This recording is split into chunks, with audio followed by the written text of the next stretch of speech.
Pemirsa, terima kasih Anda masih bersama kami di program Tafsir Al-Misbah bersama Bapak Quraisy Shihab. Bapak silakan jawab pertanyaan saya. Jadi apa penjelasan kitab terdahulu tentang Nabi Muhammad? Iya, baik.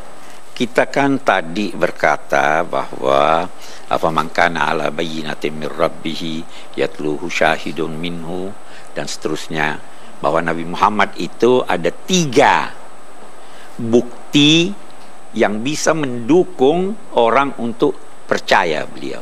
Yang pertama kepribadiannya, yang kedua Al-Quran yang disampaikannya, dan yang ketiga adalah apa yang termaktub dalam kitab-kitab yang lama. Yang pertama kepribadian beliau. Orangnya jujur, tegas, baik kepada setiap orang, digelar dengan orang yang terpercaya. Yang kedua Al-Quran. Beliau menyampaikan Al-Quran, menyampaikan berita-berita gaib, menyampaikan isyarat-isyarat ilmiah, padahal beliau tidak pandai membaca dan menulis. Yang ketiga, berita tentang kedatangan beliau sebagai Nabi itu tersebut dalam kitab-kitab suci yang lalu. Silakan, saya akan berikan kesempatan Mbak Zaitun untuk bertanya. Makasih, Nak. Assalamualaikum warahmatullahi wabarakatuh. Pak, menarik kalau kita berbicara mengenai ini semua ya Pak ya, bahwa segala sesuatu itu memang kita harus berkiblat kepada Al-Quran, ditekankan di sana apapun yang harus kita jalankan di dalam kehidupan kita, harus pedoman kita adalah Al-Quran. Tetapi ada satu keyakinan bagi kita juga sebagai seorang muslimah, memang kita yakin bahwa Allah tuh sudah memberikan jalan yang benar bagi kita, sehingga kemudian ada satu malu bagi hati kita pada saat kita berdoa. Banyak sekali permintaan kita mengenai dunia kita, tetapi akhirnya itu kita buang dengan ada perkataan bahwa saya yakin sebelum saya meminta, Allah tahu hati saya. Tetapi pada saat saya mengakhiri doa, pada saat kita melakukan sholat atau kewajiban kita, selalu ada penekanan bahwa ya Allah, apa yang saya jalankan lillahi ta'ala dan inna lillahi wa inna ilaihi raji'un. Saya kembalikan kepada Allah.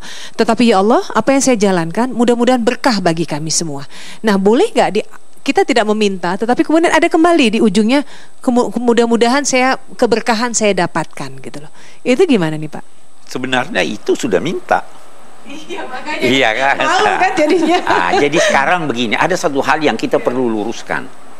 Tuhan itu senang kalau Anda minta. Bukan cuma minta, Tuhan senang kalau Anda mendesak.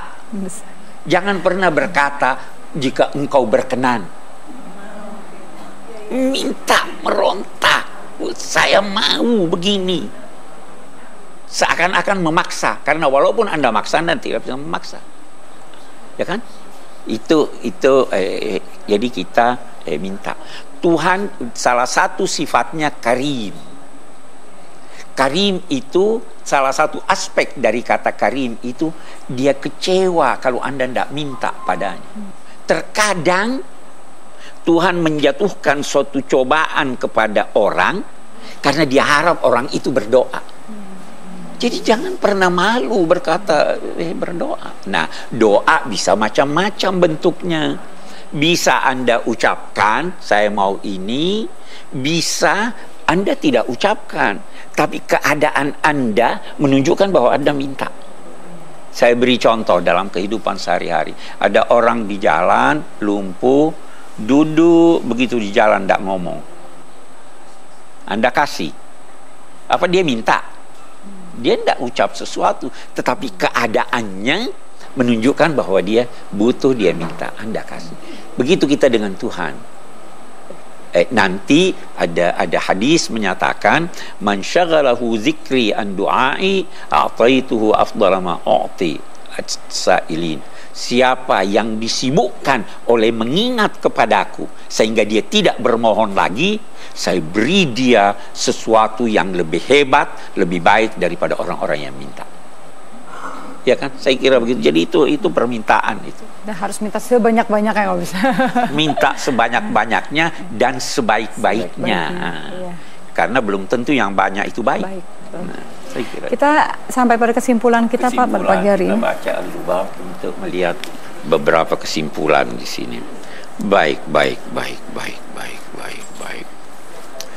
Yang pertama kesimpulan kita, tercela siapa yang menghimpun gemerlapan duniawi jika mengakibatkan kelengahan.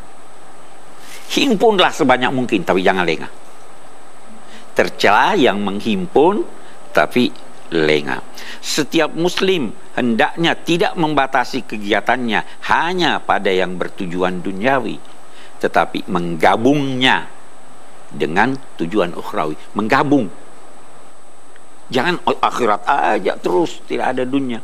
Tidak, gabung dunia akhirat.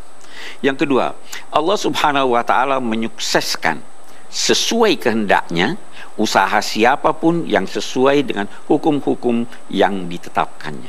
Allah menyukseskan siapa yang dikehendakinya sesuai dengan itu. Kendati dia tidak beriman. Kendati dia tidak beriman, dia sukseskan. Ketiadaan imannya nanti akan berdampak buruk baginya di akhirat. Itu tadi yang saya terangkan. Yang ketiga, syarat yang ditetapkan Allah untuk memperoleh ganjarannya di akhirat adalah keimanan dan ketulusan beramal. Siapapun yang tidak memenuhinya, muslim atau non-muslim, maka amal-amal baiknya tidak berdampak baik kecuali di dunia. Di akhirat terus. Yang ketiga, yang selanjutnya, jangan menduga bahwa kekufuran mengundang cepatnya siksa. Ada orang kufur, durhaka, jangan duga bahwa pasti itu.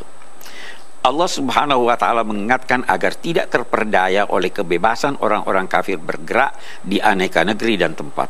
Mereka diulur dengan beransur-ansur ke arah kebinasaan dengan cara yang tidak mereka ketahui. Itu salah satu contohnya, koruptor itu, waduh, sudah ini diulur terus, dianggap akhirnya plak jatuh. Bisa jadi jatuhnya di akhirat nanti. Selanjutnya, beraneka ragam bukti yang mendukung kebenaran Nabi Muhammad, bermula dari kepribadian beliau, lalu kehadiran Al-Quran yang beliau sampaikan, serta kesaksian kitab-kitab suci sebelumnya. Selanjutnya, orang-orang yang sesat dan menyesatkan orang lain di akhirat kelak akan menjadi orang yang paling merugi, paling sengsara dan tersiksa. Betapa tidak, padahal telah menyatu pada diri mereka segala faktor kerugian, apalagi mereka menduga bahwa apa yang mereka lakukan adalah baik dan dapat mengantar kepada kebahagiaan, tetapi ternyata sebaliknya. Itu orang yang paling, kalau dia tahu bahwa dia salah dan di hari kemudian dia mendapat siksa, itu tidak terlalu kecewa itu. Ini dia kira dia selalu beramal baik, dia selalu mengharap itu, nyata-nyata ada salah satu orang yang paling besar penyesalannya di akhirat itu koruptor. Kenapa? Dia kumpul uang, ya toh, meninggal. Uangnya jatuh pada katakanlah yang dia serahkan di dunia, yang dia serahkan kepada anaknya baik, dia bersedekah kiri kanan. Ini di hari kemudian dia akan bilang, saya yang cari duitnya, saya tersiksa. Itu duit dia warisi dari saya, dia mendapat kebaikan. Itu yang paling merugi di akhir. Saya kira itu. Baiklah, alhamdulillah kita sudah sampai di akhir acara ini Pak. Terima kasih atas pelajaran yang begitu berharga. Terima kasih Mbak Arzeti, Mas Adit, juga ibu-ibu Majelis Taklim.